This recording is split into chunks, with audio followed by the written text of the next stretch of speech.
श्लोक 9 पाठ 2 गीता का सार दूसरा पाठ। संजय उवाच एवमुक्त्वा हृषीकेशं गुडकेशः परन्तप न योत्स्यते गोविंद मुक्त्वा तूष्णी बभूव।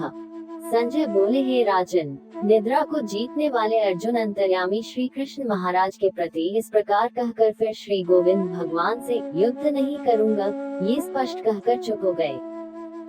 9 व्याख्या। इस श्लोक के माध्यम से अर्जुन की मानसिक स्थिति और उसकी दुविधा को व्यक्त किया गया है। अर्जुन युद्ध की कठोरता और उसमें होने वाली हत्या की सोच से विचलित हो गया था। उसने श्री कृष्ण से कहा कि वह युद्ध नहीं लड़ेगा और इसके बाद चुप हो गया। ये श्लोक हमें अर्जुन की आंतरिक दुविधा और उसके भावनात्मक संघर्ष को समझने में मदद करता है। अर्जुन का चुप हो जाना उसके मन की गहराई और उसकी चिंता का संकेत है, जो कि युद्ध के मैदान में एक महत्वपूर्ण मोड़ का प्रतीक है। श्लोक 10 पाठ 2 गीता का सार दूसरा पाठ। तमुवाच ऋषिकेशः प्रहसन्ने भारत सेनयोरुभयो मध्ये विषीदन्तमिदं वचः। हे भरतवंशी धृतराष्ट्र, अंतर्यामी श्री कृष्ण महाराज दोनों सेनाओं के बीच में शोक करते हुए उस अर्जुन को हंसते हुए से यह वचन बोले। 10 व्याख्या। इस श्लोक में श्री कृष्ण भगवान अर्जुन को संबोधित कर रहे हैं। इस समय अर्जुन युद्धभूमि में तनावपूर्ण स्थिति में खड़ा है और उसे कर्तव्य पर अडिग रहने में कठिनाई महसूस हो रही है। भगवान श्री कृष्ण, जो ऋषिकेश यानी इंद्रियों के स्वामी हैं, उसे देखकर हंसते हुए बोले। उनका हंसना शाब्दिक अर्थ में नहीं, बल्कि एक विशेष अर्थ में है। वे अर्जुन की दुविधा को देखकर मुस्कुराते हैं, क्योंकि वे जानते हैं कि अर्जुन की स्थिति एक सामान्य मानव की असमर्थता से उत्पन्न हुई है, जिसे समझना और पार करना आवश्यक है। भगवान श्री कृष्ण अर्जुन को सांत्वना देने के लिए मधुर शब्दों का प्रयोग कर रहे हैं। उनका ये हंसना अर्जुन की मानसिक स्थिति को समझने और उसके समाधान की दिशा में एक संकेत है। वे अर्जुन से कहते हैं कि इस स्थिति में उसे चिंता करने की आवश्यकता नहीं है, क्योंकि ये दुविधा उसके मानव स्वभाव का हिस्सा है और इसे समझना और पार करना उसके लिए संभव है। इस प्रकार भगवान श्री कृष्ण अर्जुन को आश्वस्त करने का प्रयास कर रहे हैं, ताकि वह अपने कर्तव्य की ओर वापस लौट सके और सही निर्णय ले सके। श्लोक 11 पाठ 2 गीता का सार दूसरा पाठ। सांख्य योग का विषय। श्री भगवान उवाच अशोच्यानन्वशोचस्त्वं प्रज्ञादांश्च भाष्यसे गतासु नानुशोचन्ति पंडिताः। श्री भगवान बोले, हे अर्जुन, तू न शोक करने योग्य मनुष्यों के लिए शोक करता है और पंडितों के से वचनों को कहता है, परंतु जिनके प्राण चले गए हैं उनके लिए और जिनके प्राण नहीं गए हैं उनके लिए भी पंडित जन शोक नहीं करते। 11 व्याख्या। इस श्लोक में भगवान श्री कृष्ण अर्जुन को समझा रहे हैं कि वे जिन बातों पर शोक कर रहे हैं, जैसे कि युद्ध में मरे हुए योद्धा, उन पर शोक करना अनुचित है। मृत्यु जीवन का एक अनिवार्य हिस्सा है और यह शाश्वत सत्य है कि जीवित और मृत्यु प्रांत सभी आत्माएं अजर और अमर होती हैं। पंडित या ज्ञानी व्यक्ति किसी भी जीवित या मृत आत्मा के लिए शोक नहीं करते, क्योंकि वे जानते हैं कि आत्मा कभी मरती नहीं, बल्कि शरीर बदलती रहती है। इस प्रकार अर्जुन का दुख और शोक करना उनके विवेक के विपरीत है और यह उनकी सच्ची ज्ञान की कमी को दर्शाता है। श्लोक 12 पाठ 2 गीता का सार दूसरा पाठ। न त्वेवाहं जातु नासं न त्वं नेमे जनाधिपाः न चैव न भविष्यामः सवे वयं तः परम्। न तो ऐसा ही है कि मैं किसी काल में नहीं था, तू नहीं था, अथवा ये राजा लोग नहीं थे, और न ऐसा ही है कि इससे आगे हम सब नहीं रहेंगे। 12 व्याख्या। इस श्लोक में भगवान श्री कृष्ण आत्मा की शाश्वतता और अजर अमरता की बात कर रहे हैं। भगवान कहते हैं कि मैं और तुम और न ही ये सभी राजाओं के समूह कभी भी नहीं पैदा हुए थे, न ही कभी मिटेंगे। हमारे जन्म और मृत्यु का ये संसार केवल शरीर का है, आत्मा का नहीं। यहाँ भगवान आत्मा की शाश्वतता की पुष्टि करते हुए कहते हैं कि आत्मा न तो जन्म लेती है और न ही मरती है, वह सदा से मौजूद है और सदा मौजूद रहेगी।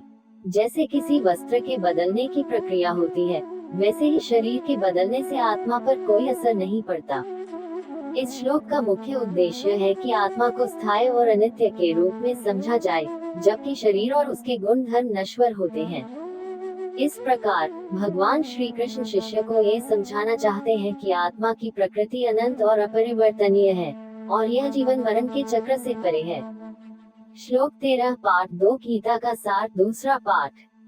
देहिनोस्मिन् यथा देहे कौमार यौवन जरा तथा देहांतर प्राप्तिर्धीरस् तत्र न मुह्यति। जैसे जीवात्मा की इस देह में बालकपन, जवानी और वृद्धावस्था होती है, वैसे ही अन्य शरीर की प्राप्ति होती है, उस विषय में धीर पुरुष मोहित नहीं होता। 13 व्याख्या। इस श्लोक में भगवान श्री कृष्ण ने आत्मा की अमरता और शरीर की अस्थिरता की बात की है। यहाँ पर वे शरीर के विभिन्न अवस्थाओं की तुलना आत्मा के चिरकालिक स्वरूप से कर रहे हैं।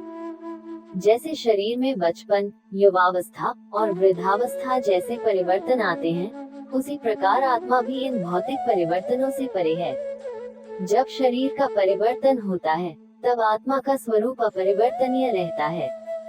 श्री कृष्ण बताते हैं कि जिस प्रकार बचपन से युवावस्था और फिर वृद्धावस्था की ओर शरीर का विकास और बदलाव होता है, उसी प्रकार मृत्यु के बाद आत्मा एक शरीर से दूसरे शरीर में प्रवेश करती है। इस तथ्य को समझकर एक समझदार व्यक्ति धीर कभी भी मोह नहीं करता, क्योंकि वह जानता है कि आत्मा नष्ट नहीं होती, बल्कि केवल शरीर बदलता है।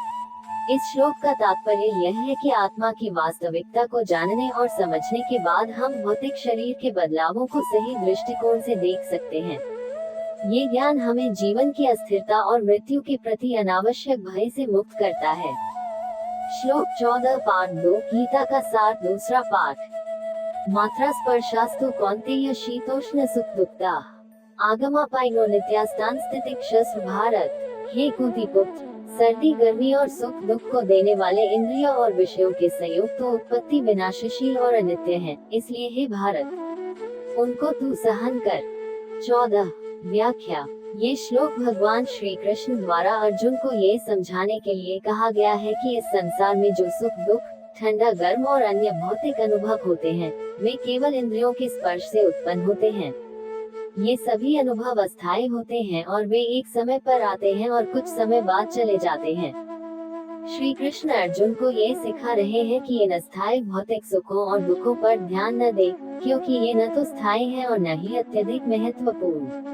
इन अस्थायी भावनाओं के प्रति धैर्य रखना आवश्यक है। जो व्यक्ति इन अनुभवों को सहन करने की क्षमता रखता है और अपनी आत्मा के वास्तविक स्वरूप को पहचानता है, वह ही सच्चे संतोष और शांति की ओर अग्रसर होता है। इस श्लोक का संदेश है कि मानव को अपने जीवन में आने वाली हर परिस्थिति को धैर्य और संयम के साथ स्वीकार करना चाहिए और इन्हें स्थायी मानने की बजाय केवल अस्थायी समझना चाहिए। इस तरह की मानसिकता से व्यक्ति अपने लक्ष्यों पर ध्यान केंद्रित कर सकता है और भौतिक सुखों और दुखों से परे अपनी आत्मा की सच्चाई को जान सकता है। श्लोक 15 पाठ 2 गीता का सार दूसरा पाठ। यम हि न व्यथयन्ते ते पुरुषः पुरुषर्षभ सम दुख सुख धीर सोमृतत्वाय कल्पते। क्योंकि हे पुरुष श्रेष्ठ, दुख सुख को समान समझने वाले जिस धीर पुरुष को ये इंद्रियों और विषयों के संयोग व्याकुल नहीं करते, वह मोक्ष के योग्य होता है। 15 व्याख्या। इस श्लोक में भगवान श्री कृष्ण ने उस व्यक्ति की विशेषता का वर्णन किया है, जो संसार की सभी परिस्थितियों में स्थिर रहता है और जिसे न सुख और न ही दुख से विचलित किया जा सकता है। यम हि न व्यथयन्ते, जो व्यक्ति इन सांसारिक स्थितियों से, जो सुख और दुख के रूप में आती हैं, प्रभावित नहीं होता। पुरुष पुरुषर्षभ, वह व्यक्ति जो सच्चे पुरुषार्थ और धैर्य से युक्त होता है। यहाँ पुरुषर्षभ का अर्थ श्रेष्ठ पुरुष या उत्कृष्ट व्यक्ति से है। सम दुख सुख धीर, जो व्यक्ति सुख और दुख दोनों ही अवस्थाओं में समान भाव रखता है और जिसका मन स्थिर रहता है। सोमृतत्वाय कल्पते, वो व्यक्ति अमृतत्व के योग्य होता है। इस प्रकार भगवान श्री कृष्ण हमें ये सिखाते हैं कि एक सच्चे योगी की पहचान उसकी स्थिति की स्थिरता और आंतरिक शांति से होती है, जो उसे अमृतत्व की ओर ले जाती है। ये श्लोक उन गुणों को दर्शाता है जो आत्मा की स्थिरता और सच्चे ज्ञान की ओर मार्गदर्शक होते हैं। श्लोक 16 पाठ 2 गीता का सार दूसरा पाठ। नासतो विद्यते भावो न भावो विद्यते सतः उभयोपि दृष्टोऽन्तस्त्वनेयोस्तत्त्वदर्शिभिः। असत वस्तु की तो सत्ता नहीं है और सत का अभाव नहीं है। इस प्रकार इन दोनों का ही तत्वज्ञानी पुरुषों द्वारा देखा गया है। 16 व्याख्या। इस श्लोक में भगवान श्री कृष्ण ने आत्मा की शाश्वतता और प्रकृति के अस्थायित्व की व्याख्या की है। इसमें कहा गया है कि जो वस्तु असत अस्थायी है, उसका अस्तित्व नहीं होता, और जो सत शाश्वत है, उसकी कोई समाप्ति नहीं होती। अर्थ, नासतो विद्यते भावो, असत का कोई वास्तविक अस्तित्व नहीं होता। असत का मतलब है जो नष्ट होने वाला या अस्थायी है। ये संसार, वस्तुएं और जीवों के शरीर की स्थिति है। इसका कोई स्थायी अस्तित्व नहीं है। नाभावो विद्यते सत, जो सत शाश्वत है, वह कभी समाप्त नहीं होता। सत का मतलब है आत्मा, जो हमेशा स्थिर और शाश्वत है। आत्मा का कोई अंत नहीं होता, क्योंकि वह जन्म और मृत्यु के चक्र से परे है। उभयोपि दृष्टोन्तस्त्वनयोस्तत्वदर्शिभ्यः, तत्वदर्शियों ने इन दोनों असत और सत के गुणों को देखा है। असत का अंत होता है और सत हमेशा स्थिर रहता है। तत्वदर्शी या ज्ञानियों ने इस तथ्य को स्पष्ट रूप से देखा है और समझा है। सारांश, इस श्लोक में भगवान श्री कृष्ण ने जीवन की अस्थायी और शाश्वत भिन्नताओं को स्पष्ट किया है। उन्होंने बताया है कि भौतिक वस्तुएं और शरीर अस्थायी होते हैं और उनका अस्तित्व नष्ट हो जाता है, जबकि आत्मा शाश्वत और स्थायी होती है। इस प्रकार आत्मा के अस्तित्व को समझकर हम जीवन के सत्यों को सही ढंग से समझ सकते हैं और सही मार्ग पर चल सकते हैं।